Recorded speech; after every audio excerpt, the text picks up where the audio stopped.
Sejarah riset dan ilmu pengetahuan Republik Indonesia dimulai sejak tahun 1948, yaitu sejak kelahiran Organisasi Penyelidikan Ilmu Pengetahuan Alam atau OPIPA.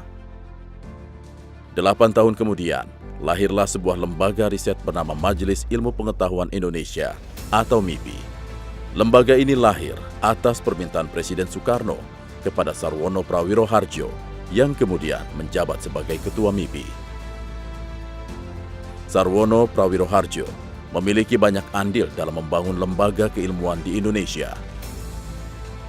Tak hanya MIPI, dokter dan guru besar ilmu kebidanan ini juga membantu lahirnya berbagai organisasi profesi kedokteran.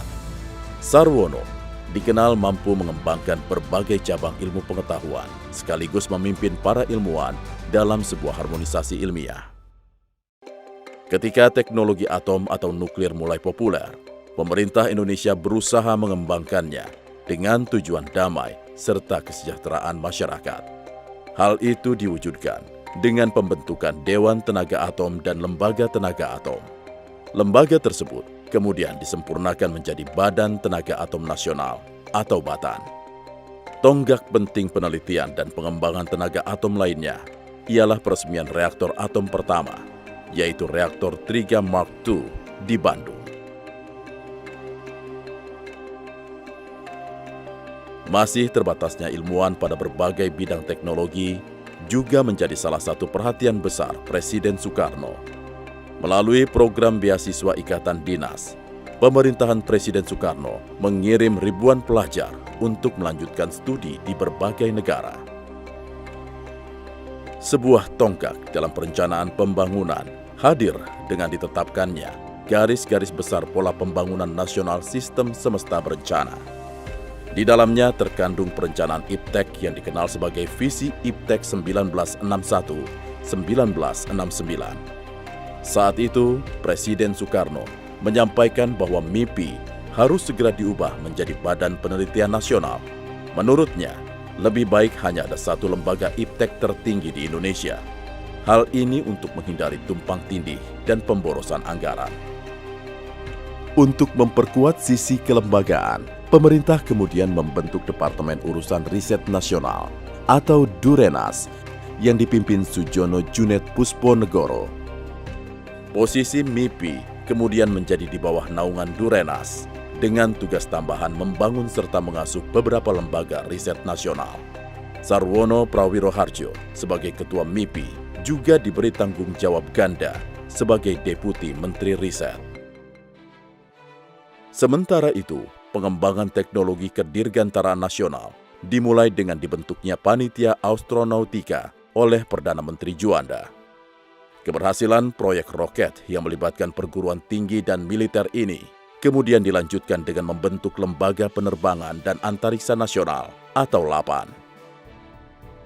Pada tahun yang sama, pemerintah juga membangun National Research Center Cibinong.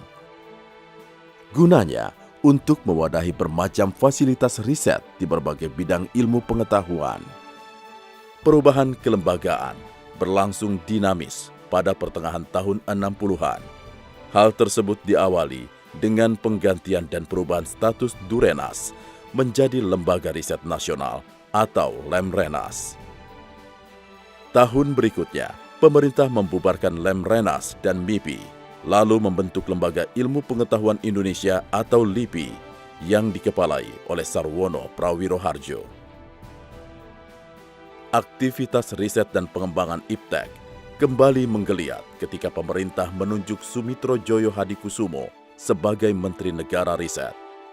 Ia berkolaborasi dengan B.J. Habibie untuk merintis pembangunan industri pesawat dalam negeri, kawasan riset terpadu, serta sebuah badan pengembangan teknologi. Kawasan riset terpadu dan terbesar di Indonesia berhasil terwujud dengan didirikannya Pusat Penelitian Ilmu Pengetahuan dan Teknologi atau Puspitek. Di kawasan ini pula kemudian dibangun reaktor nuklir serbaguna GA Siwabesi. Reaktor nuklir berkapasitas 30 MW ini merupakan yang terbesar di Asia Tenggara. Sebuah institusi untuk mengembangkan dan mendayagunakan teknologi, kemudian juga dapat terimplementasikan dengan pendirian Badan Pengkajian dan Penerapan Teknologi atau BPPT. Pada saat bersamaan, B.J. Habibie juga dilantik menjadi Menteri Negara Riset dan Teknologi, Kepala Badan Pengkajian dan Penerapan Teknologi. Ilmuwan dan negarawan, seperti itulah masyarakat dunia mengenal B.J. Habibie, pakar aeronautika yang sedang berada di puncak karir internasional, namun bersedia kembali untuk membangun negeri. Ia terbukti mampu membawa Indonesia menuju era tinggal landas dengan mengorkestrasi pembangunan di bidang riset dan teknologi. Semangat dan kerja keras untuk selalu menghadirkan inovasi membawa pengabdiannya mencapai posisi puncak di negeri ini. Pemerintah juga sempat mendirikan Dewan Riset Nasional. Melalui lembaga non-struktural ini, digali pemikiran dan pemandangan dari pihak-pihak yang berkepentingan dengan perkembangan iptek di Indonesia. Di tengah derap laju pembangunan, Indonesia masih menyisakan persoalan pada bidang sumber daya manusia. Saat itu, rasio antara insinyur dan penduduk masih terlalu rendah. B.J. Habibie melakukan terobosan dengan menggelar serangkaian program beasiswa ke luar negeri. Program yang sukses dilaksanakan hingga puluhan tahun ini dikelola oleh Pusat Pendidikan dan Latihan BPPT. Pada dekade 80-an, Indonesia mulai banyak mengembangkan industri berbasis teknologi maju. Untuk membangun pola manajemen yang lebih terintegrasi, didirikanlah Badan Pengelola Industri Strategis atau BPIS. BPIS membawahi 10 perusahaan di bidang kedirgantaraan, kemaritiman, metalurgi, transportasi, telekomunikasi, dan elektronika. Pada era Habibie, beberapa hal yang sempat terhenti kembali dibangkitkan, seperti ide lama untuk mendirikan Akademi Ilmu Pengetahuan Indonesia atau IP yang akhirnya dapat terwujud. Kemudian juga dengan dibukanya kembali Lembaga Biologi Molekuler Eijkman yang sempat ditutup pada tahun 60-an. Lembaga yang didirikan ilmuwan Belanda penerima Nobel ini memiliki fokus utama dalam memajukan penelitian dasar dan terapan di bidang biologi molekuler. Puncak keemasan teknologi Indonesia terjadi pada 50 tahun setelah kemerdekaan, tepatnya pada 10 Agustus 1995. Saat pesawat N250 sukses melakukan penerbangan perdana di Bandung. Mengudaranya pesawat yang dirancang dan dibangun sepenuhnya oleh anak bangsa ini menjadi sebuah tonggak sejarah yang kemudian diabadikan sebagai Hari Kebangkitan Teknologi Nasional atau Hakteknas. Memasuki milenia kedua, untuk melompat dan mengejar ketertinggalan dari bangsa lain, terbitlah Undang-Undang Sisnas P3 Iptek. Undang-undang ini menyebutkan kelembagaan ilmu pengetahuan dan teknologi, terdiri atas unsur perguruan tinggi, lembaga penelitian dan pengembangan, badan usaha, dan lembaga penunjang. Sebuah pendekatan untuk meningkatkan kemajuan iptek dengan melibatkan perguruan tinggi sempat dilakukan melalui penggabungan antara Kementerian Riset dan Teknologi dengan Direktorat Jenderal Pendidikan Tinggi. Kemenristek Dikti mewadahi terciptanya inovasi dengan mensinergiskan dunia riset dan dunia kampus, termasuk mendorong hilirisasi hasil riset pada ekosistem industri.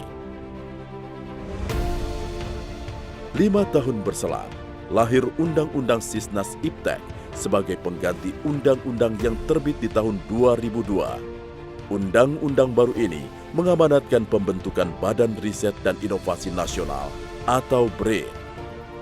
Badan yang didirikan untuk memastikan ekosistem riset nasional berjalan lebih baik dan maksimal ini ditindaklanjuti dengan Peraturan Presiden tentang pembentukan Kemristek BRIN. Tantangan utama yang langsung dihadapi Kemristek BRAIN ialah merebaknya pandemi COVID-19.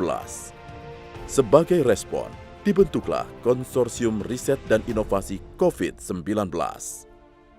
Fokus utamanya memberikan solusi terhadap wabah sekaligus meningkatkan kemandirian bangsa melalui kolaborasi dengan berbagai lembaga.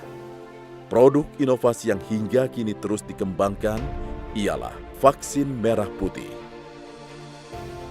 BRAIN telah ditetapkan sebagai badan otonom yang bertanggung jawab langsung kepada Presiden. Hal ini dibarengi dengan pelantikan Laksana Trihandoko sebagai Kepala Badan Riset dan Inovasi Nasional oleh Presiden Joko Widodo. BRAIN mengintegrasikan 4 lembaga riset, yaitu LIPI, BPPT, BATA, dan LAPAN, termasuk mengkoordinir riset yang dilakukan oleh Litbang Kementerian serta Balitbang daerah di seluruh Indonesia. Keberadaan BRAIN diharapkan dapat membuat alur koordinasi riset lebih efektif dan efisien, sebagaimana amanat yang pernah disampaikan Presiden Soekarno tentang lembaga iptek tertinggi di Indonesia.